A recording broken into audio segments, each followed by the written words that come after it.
push button. Welcome back, Mary. Thank you very much.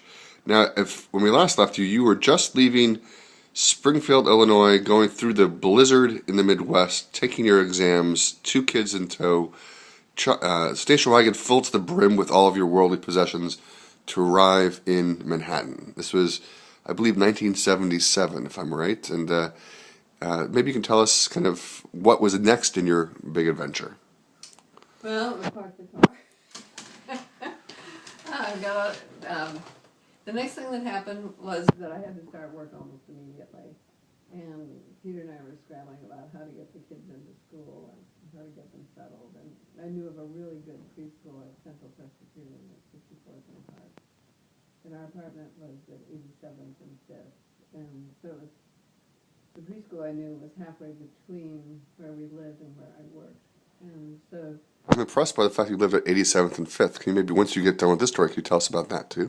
Okay, anyway, we got Nathaniel into this really, what I think was a really good preschool.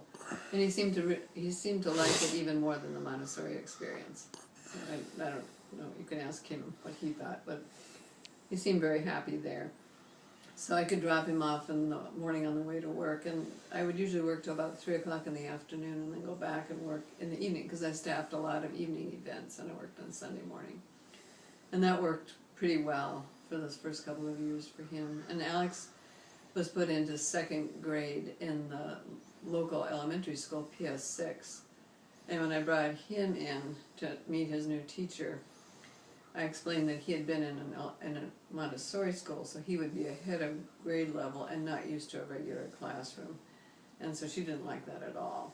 And I was disappointed in her attitude. And I think it made for a hard 2nd grade year for Alex. Do you remember which teacher that was? No, I don't remember her name offhand. But eventually he adjusted to it. And he had loved the Montessori experience so much that we knew this was going to be hard because there were no Montessori schools on the east side of Manhattan. And if there were, it was so expensive to live there, we couldn't have afforded it. Mm-hmm. We were able to buy the apartment because real estate had gone way down in New York's financial crisis. So it cost like $65,000 or something for the apartment. It was remarkably cheap. But still, we didn't have much money. So, and then the next thing that happened was that Christmas came and we didn't have any money for presents. So I went out to... What about the co-op board? I remember there's a good story about the co-op board. Well, the co-op board couldn't imagine where we were going to educate the kids. And when I did most of the talking in the meeting because Peter was like listening to them and I was like, we're going to win this. So we said that they would go to the public schools and that shocked the co-op board. And they said, well, we'll allow you in if you can get $10,000 more. And we said, well, we would get it. So we got it from my folks. I think it was from it was from my mom. And we did get in. But here, it just barely got in. We're definitely the poorest people in the building. But anyway, we liked it. All 4 of us liked it a lot.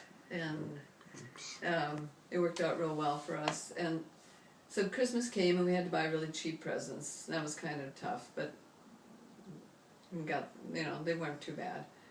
And then we gradually got on our feet and enjoyed New York a lot. And the kids had art classes at the Metropolitan Museum on Saturdays. And we loved Central Park and we went to the local playground a lot.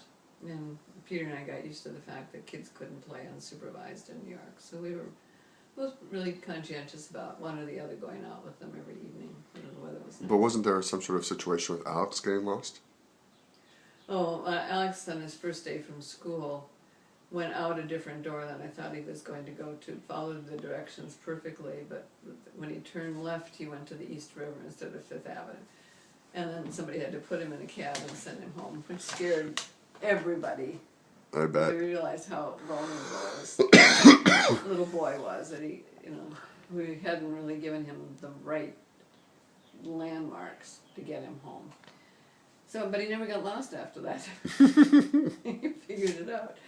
And then, so the church building where I was working was brand new, and it was a lot of fun for everybody. It was just beautiful, and it was attached to the atrium of City Core Towers, so the kids quickly learned how to ride the escalators.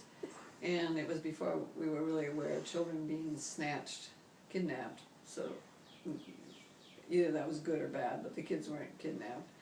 And Thank goodness. They rode up and down the escalators for hours while I was working, hanging around the church, and played in the basement with the toys downstairs, and were never ever injured, which is quite remarkable.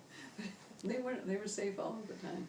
And I think those years were a lot of fun because opening the new building was such an adventure, and everybody got to be in the adventure. And one year Alex and Nathaniel were in a special nativity play where they each had a costume, and Nathaniel was supposed to carry the baby Jesus in, so I made a clown costume for him, and he was supposed to carry Jesus in with respect. Why a clown costume? Well, it was just supposed to be, it was just made contemporary. Alex was a wise man, and that was an easy costume to make, but I'm trying to remember, I think he was a wise man, not shepherd. I think he was a wise man. So that costume was pretty easy. The clown costume was a little tricky to sew, but the hardest part of all was we got to the rehearsal, and Nathaniel refused to carry the baby Jesus in. And he refused to carry the baby Jesus in on the pageant, so he had to be pushed down the aisle, made to do it, and he was like very upset. But so it wasn't very funny or humorous that he was a clown. And this guy who was such a ham surprised everybody that he didn't want to carry Jesus in.